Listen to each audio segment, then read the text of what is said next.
बोलो कार्तिक भगवान की जय। अध्याय 27वां। इस प्रकार वह राक्षस और पिशाचनी दोनों घूमते फिरते नर्मदा नदी के किनारे एक वट वृक्ष के नीचे आकर ठहरे। उस वट वृक्ष पर गुरु का निंदक एक ब्राह्मण राक्षस रहता था। उन दोनों को वहां पर आया हुआ देखकर वह कहने लगा कि अरे तुम कौन हो और किस पाप से इस दशा को प्राप्त हुए।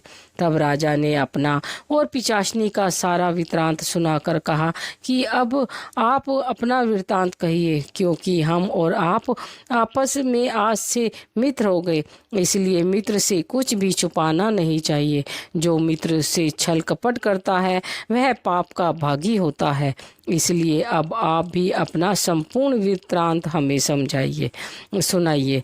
तब ब्रह्म राक्षस कहने लगा कि हे मित्र, मैं मगध देश में प्रवीण सोमदत्त नाम वाला ब्राह्मण था। मैंने मद में आकर अपने को बड़ा भारी विद्वान मानकर गुरु का अपमान किया। इसी पाप के कारण मैं इस दशा को प्राप्त हुआ। मैंने इस योनि में आकर भूख से दुखित होकर अनेक ब्राह्मण खा डाले। गुरु के अपमान के कारण ब्रह्म राक्षस की योनि प्राप्त की।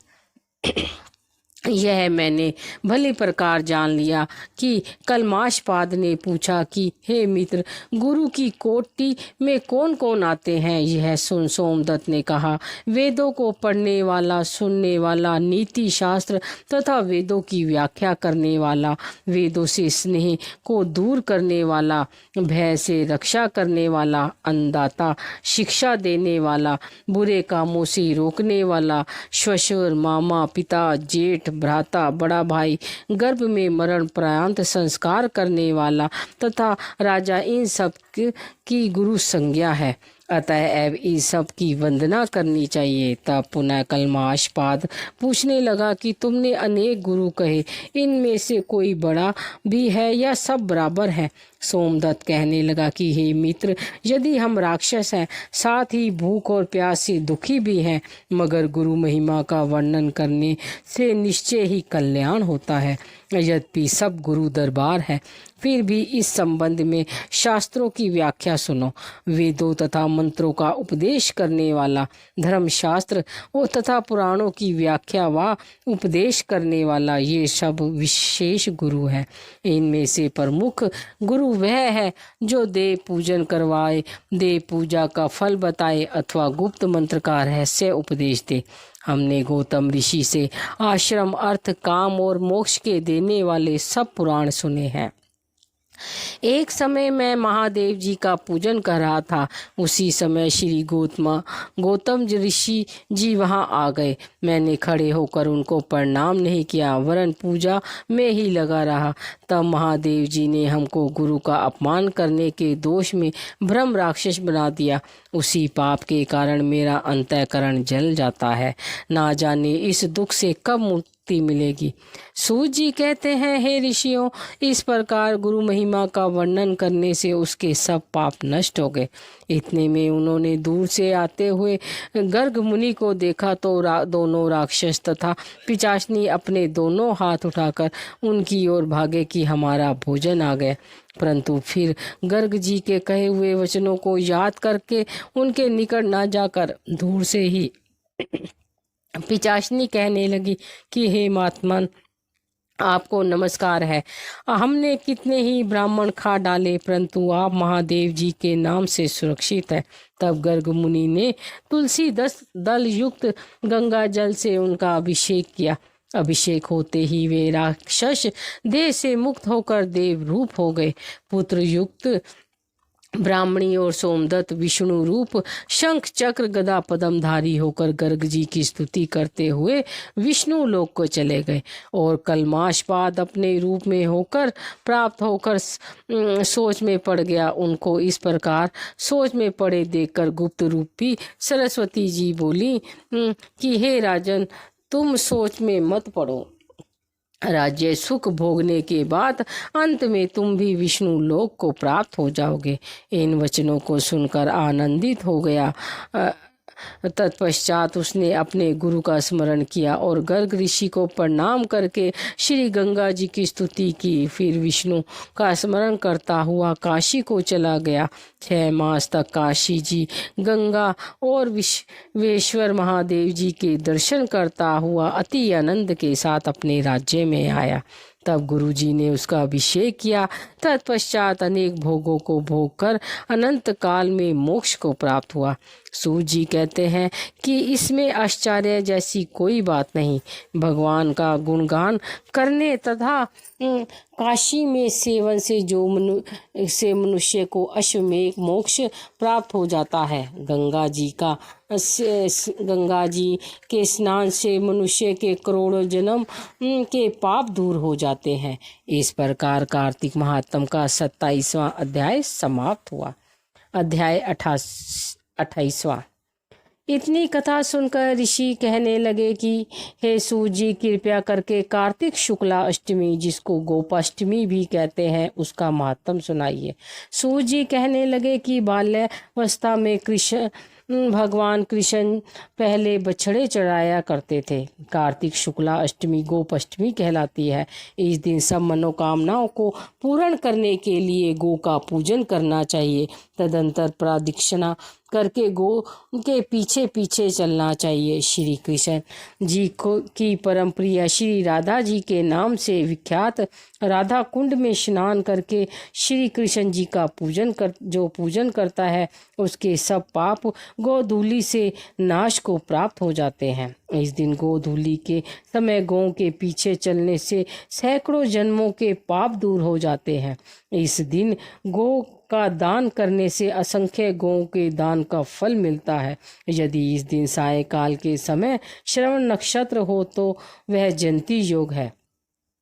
उसमें स्नान दान करने से मनुष्य शीघ्र ही मोक्ष को प्राप्त हो जाता है। इस प्रकार कार्तिक महात्म का 28वां अध्याय समाप्त हुआ। अध्याय 29वां। राजा पृथु पूछने लगा कि हे नारद जी, आप वेद शास्त्र तथा पुराणों के जानने वाले हैं, सो कृपया करके यह बतलाइए कि किस देवता की कितनी कितनी परिक्रमा होती है और उनका क्या फल होता है।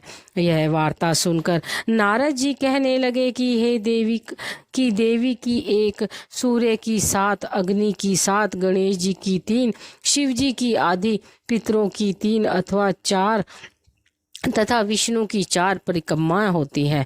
इस संबंध में ब्रह्मा जी ने कहा हुआ एक इतिहास सुनो, जिसमें बृहस्पति जी तथा इंद्र का संवाद है। वैश्वत मनवंतर में एक समय सब देवता सहित इंद्र बृहस्पति जी के पास जाकर उनसे पूछने लगे कि हे देव, ब्रह्म काल से पहले यह सृष्टि कैसी थी, इंद्र तथा अन्य देवगण कैसे थे और उनका कर्म कैसा था। यह सुनकर बृहस्पति जी कहने लगे कि उस समय की बात तो हम भी नहीं बता सकते, क्योंकि उस समय को 6 मनवंतर बीत चुके थे। परंतु आपके ही नगर में एक सुधर्मा नाम वाला है, वह सब कुछ बता सकता है, अतः उसके पास चलिए। तब बृहस्पति जी सब देवों तथा इंद्र को साथ लेकर सुधर्मा के पास गए। सुधर्मा ने गुरु सहित इंद्रादि देवताओं का पूजन किया तथा आदर सत्कार किया। इंद्र सुधर्मा की राज्य लक्ष्मी तथा वैभव देकर दंग रह गया। तत्पश्चात कहने लगा कि हे सुधर्मा, इतनी लक्ष्मी तुमको कैसे प्राप्त हुई? तुम कौन सा यज्ञ, दान अथवा तप किया था तथा ब्रह्म कल्प से पहले की बात तुम कैसे जानते हो? यह सब हमसे कहो।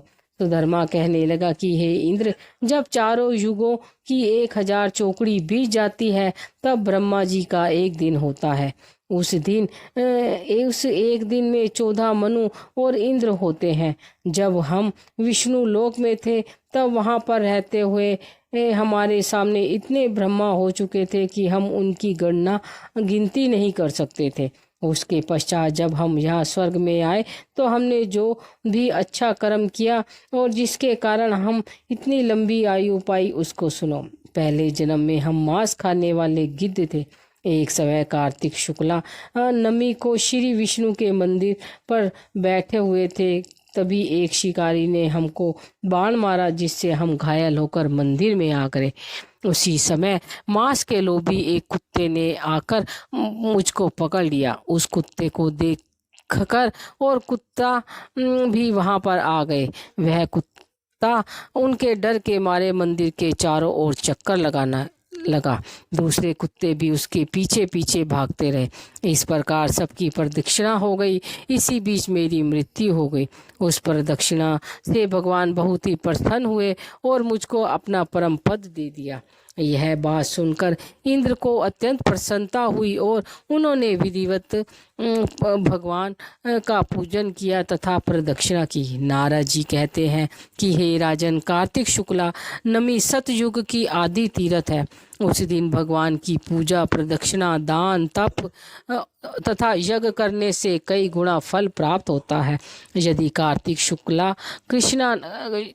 कार्तिक कृष्णा नमी को मथुरा में जाकर भगवान की पूजा व प्रदक्षिणा की जाए तो उसके फल का तो कहना ही क्या।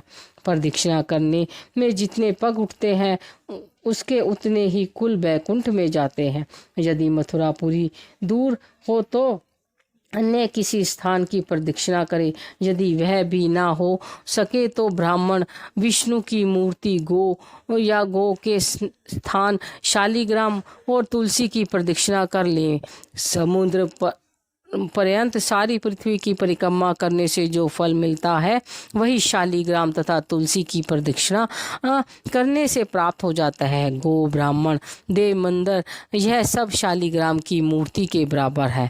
कार्तिक शुक्ला नमी को ब्राह्मण, गो, देवालय, तुलसी वन, साधु, वैरागी, जीव मुक्त, गृहस्थ, वेद, उपवेद तथा पुराण, यह सब ग्राम में ही वास करते हैं। यदि ग्राम की प्रदक्षिणा करनी हो तो प्रातः काल उठकर स्नान आदि क्रिया से निवृत्त हो, कमंडल हाथ में ले ओम नमो भगवते वासुदेवाय मंत्र का जाप करता हुआ सूर्योदय से पूर्व ही प्रारंभ कर दे। ब्राह्मण, देव स्थान तथा शालिग्राम की मूर्ति की प्रदक्षिणा सूर्योदय के बाद भी की जा सकती है। इस प्रकार कार्तिक महात्म का 29वां अध्याय समाप्त हुआ। बोलो कार्तिक भगवान की जय। यदि आपको ये मेरी वीडियो पसंद आए तो लाइक ज़रूर कीजिएगा।